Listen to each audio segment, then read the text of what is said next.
India के उड़ीसा राज्य के पुरी में चमत्कार की एक ऐसी कहानी है जिसे समझ पाना साइंस के बस की बात नहीं है। साइंस, जियोग्राफी, फिजिक्स, केमिस्ट्री और दुनिया के सारे ग्राउंड ऑफ बिलीफ सिस्टम सब फेल हो जाते हैं। हिंदू मान्यता में 4 धाम हैं: बद्रीनाथ धाम, द्वारिकाधीश धाम, रामेश्वरम और जगन्नाथपुरी। और ये कहानी है जगन्नाथपुरी की, जहाँ पे आज भी श्री कृष्ण का वास्तविक हृदय धड़कता है। इस मंदिर के कुछ ऐसे रहस्य हैं जिसके बारे में सुनकर किसी के भी होश उड़ जाएंगे। वेस्टर्न कल्चर फॉलो करते करते हम एक ऐसे मोड़ पर आ चुके हैं जहाँ लोग भगवान के होने न होने पर सवाल उठाने लगे हैं, और यही सवाल अब से वीडियो के बाद पूछूंगा। आइए देखते हैं। हर मंदिर में जहाँ मूर्तियाँ मेटल या स्टोन से बनती हैं, वहीं जगन्नाथ मंदिर में भगवान की मूर्तियां लकड़ी से बनी होती हैं। ऐसा क्यों, आइए बताता हूँ। 3102 बीसी में जारा नाम के एक शिकारी ने गलती से श्री कृष्ण के पैर पर चला दिया, जिससे श्री कृष्ण की मृत्यु हो गई। जारा ने श्री कृष्ण का देह संस्कार किया पूरी रीत रिवाज के साथ, पर जब की चिता शांत हुई तब एक चमकने वाली मेटल की चीज अभी तक जली नहीं थी। तब जारा को ये समझ नहीं आया था कि ये है क्या। तब उसने उसे उठाया और उसे बेचने निकल गया, पर उसको खरीदना तो दूर, किसी ने उसे हाथ तक नहीं लगाया। फिर आखिरकार थक हार कर जारा ने उस मेटल की चीज को एक लकड़ी पर रखा और उसे पानी में बहा दिया। गुप्त साम्राज्य के अवंती के राजा इंद्रद्युम्न, जो कि विष्णु जी के बहुत बड़े भक्त थे, उन्हें एक दिन सपने में आकर विष्णु जी ने एक नदी में डुबकी लगाने को कहा, और ये भी कहा कि एक लकड़ी के तने में तुम्हें उस नदी में मैं मिलूंगा। इस सपने को देखकर अगले ही दिन राजा डुबकी लगाने चले गए। डुबकी लगाते वक्त राजा को नदी में थोड़ी ही दूर लकड़ी का तना दिखा। बिना देर किए राजा तने तक पहुंचे और उस तने को महल में ले आए। राजा ने बहुत नामी काश्तकारों को बुलाया, पर उनमें से कोई भी उस लकड़ी से मूर्ति नहीं बना पाया। कई दिन बीत जाने के बाद एक कारीगर महल में आया और उसने राजा से कहा कि ये मूर्ति मैं बनाऊंगा, पर मेरी एक शर्त है। राजा ने काश्तकार से उसकी शर्त पूछी, क्योंकि राजा किसी भी शर्त को मानने के लिए तैयार थे। तो काश्तकार ने कहा कि मूर्ति बनाने के लिए मुझे पूरे 21 दिन का समय चाहिए, और मैं चाहता हूं कि 21 दिन से पहले ना तो मुझसे कोई बात करे, ना मिले, और ना ही मेरे किसी भी काम में कोई विलंब डाले। खुशी खुशी ये शर्त मंजूर कर ली। मूर्ति बनाने का काम शुरू हुआ और रोज मूर्ति बनने की आवाजें भी आती थी, पर धीरे धीरे आवाजें आना बंद हो गई। रानी को लगा कि काश्तकार शायद भूख प्यास की वजह से मर चुका है, इसलिए उन्होंने जहां मूर्ति का काम चल रहा था उस कमरे के दरवाजे को खुलवाने की जिद की, और राजा को उनकी बात माननी पड़ी। जैसे ही दरवाजा खुला तो उन्होंने ये देखा कि वहां कोई काश्तकार था ही नहीं, सिर्फ और सिर्फ 3 मूर्तियां थीं: भगवान जगन्नाथ, उनके भाई बालभद्र और उनकी बहन सुभद्रा। और उसी जगन्नाथ जी की मूर्ति में वो मेटल वाली चीज रखी गई थी, जो कि कुछ और नहीं, श्री कृष्ण का धड़कता हुआ दिल था। ये कोई नॉर्मल ह्यूमन हार्ट नहीं है, ये एशियंट एडवांस टेक्नोलॉजी का क्लियर सबूत है। ये हार्ट एनर्जी ट्रांसमिट करता है, और हम सब ने पढ़ा है कि stones and metals are good conductor of electricity and wood is bad conductor of electricity.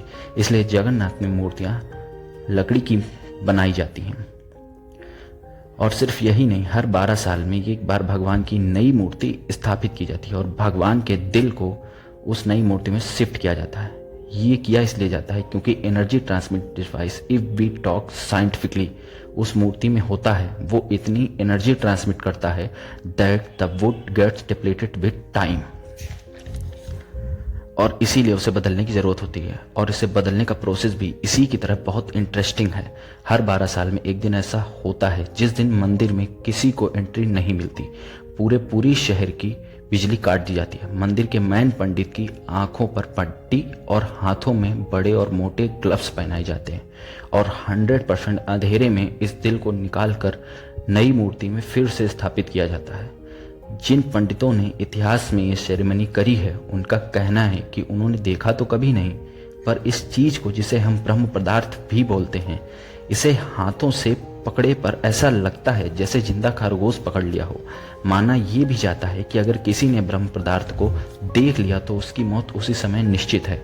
इसलिए किसी को भी बिना आंखों पर पट्टी लगाए सेरेमनी करने की अनुमति नहीं है।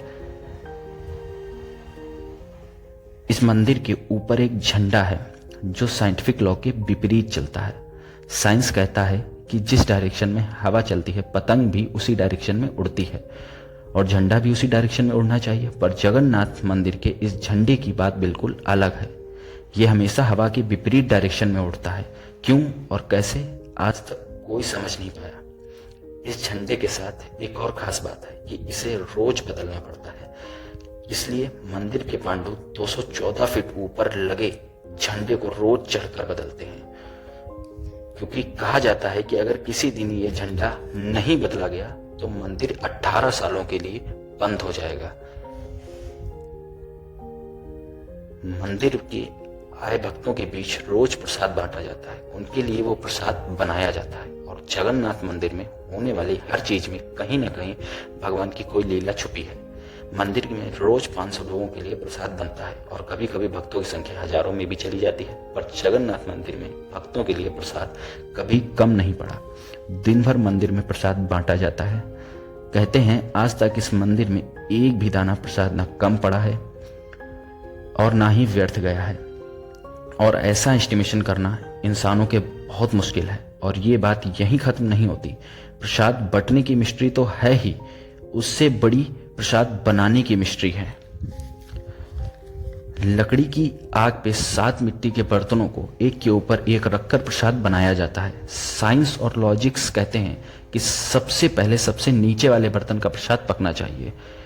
पुरी के जगन्नाथ मंदिर में साइंस और लॉजिक्स नहीं चलते। इन 7 बर्तनों में सबसे पहले सबसे ऊपर रखे जाने वाले बर्तन का प्रसाद पकता है, फिर उससे नीचे वाले बर्तन का प्रसाद और ऐसे ही सबसे नीचे रखे जाने वाले बर्तन का प्रसाद सबसे आखिर में पकता है। हाँ, मुझे पता है आपको अभी कुछ समझ नहीं आ रहा होगा, पर इससे आज तक कोई समझ नहीं पाया। इस मंदिर की खूबसूरती को शब्दों में नहीं बताई जा सकती। इतना बड़ा मंदिर इतने समय पहले बिना किसी टेक्नोलॉजी के कैसे बनाया होगा। पर क्या आपको पता है 214 फीट के इस मंदिर के डोम की आज तक कभी बनी ही नहीं। Are you shocked? Must be. It is true. Jagannath मंदिर के डोम की शेडो बनती ही नहीं कभी भी, at any time of the day. और हमारी फेवरेट साइंस इस बात का भी लॉजिक नहीं ढूंढ पाई। The mystery is not over here. Sudarshan Chakra, ये नाम तो आपने सुना ही होगा। सुदर्शन चक्र भगवान विष्णु का अस्त्र है। ये अधर्म का विनाश करता है। जगन्नाथ मंदिर के टॉप पर एक सुदर्शन चक्र है। उसे आप जिस भी डायरेक्शन से देखोगे उसकी फेसिंग आपकी ही तरफ होगी।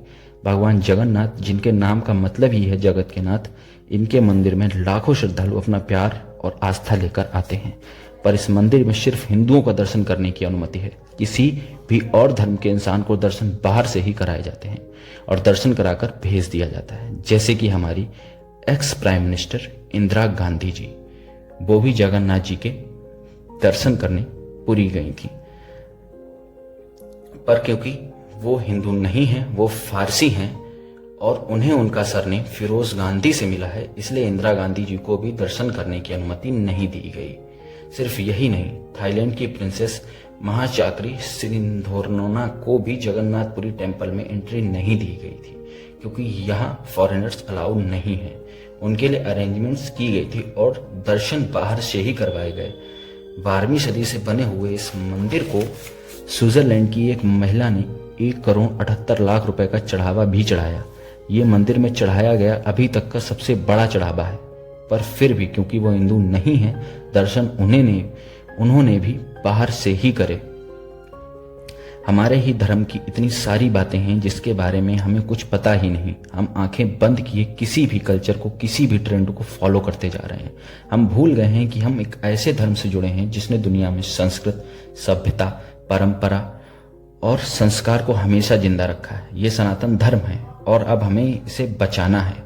हर साल पुरी में जगन्नाथ जी की रथ यात्रा भी निकलती है। ये 9 दिन का त्योहार होता है जिसमें भगवान श्री जगन्नाथ, देवी सुभद्रा और बालभद्र को गर्भगृह से निकालकर रथ पर बैठाकर यात्रा कराई जाती है। माना जाता है कि यात्रा इसलिए निकलती है कि इन 9 दिनों में भगवान प्रजा के बीच आकर उनके सुख दुख को देखते हैं। वी होप आपको ये वीडियो अच्छा लगा होगा।